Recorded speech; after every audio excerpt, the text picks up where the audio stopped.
আজব এক রহস্যের নাম বারমুডা ট্রায়াঙ্গল রহস্য। বারমুডা ট্রায়াঙ্গল হলো আটলান্টিক মহাসাগরের উত্তর-পশ্চিমাংশের ত্রিভুজাকৃতির একটি বিশেষ অঞ্চল। এর এক কোণে বারমুডা দ্বীপ, অন্য প্রান্তে মারিয়ানা বিচ ও পুয়ের্তো রিকোর সান জুয়ান।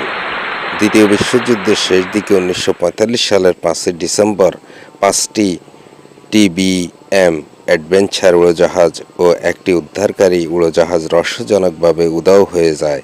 সেই থেকে বারমুডা ট্রায়াঙ্গল রহস্য কথাটার চল।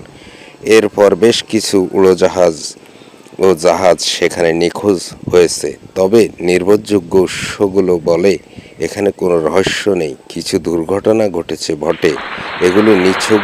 ওই এলাকা দিয়ে ইউরোপ, আমেরিকা ও ক্যারিবীয় অঞ্চলে প্রচুর জাহাজ চলাচল করে। উড়োজাহাজের যাতায়াতও খুব বেশি। এরকম এলাকায় মাঝে মধ্যেই দুর্ঘটনা ঘটতেই পারে। এটি অচিন্তনীয় হলেও অনেকে এর মধ্যে রহস্য খুঁজেন। ওই এলাকায় উপসাগরীয় স্রোতধারার প্রবল ঢেউ রয়েছে, আছে টর্নেডোর ঝড়-ঝাপটাও। এসবের পাল্লায় পড়লে আকস্মিক দুর্ঘটনার প্রকোপ একটু বেশি মনে হতেই পারে।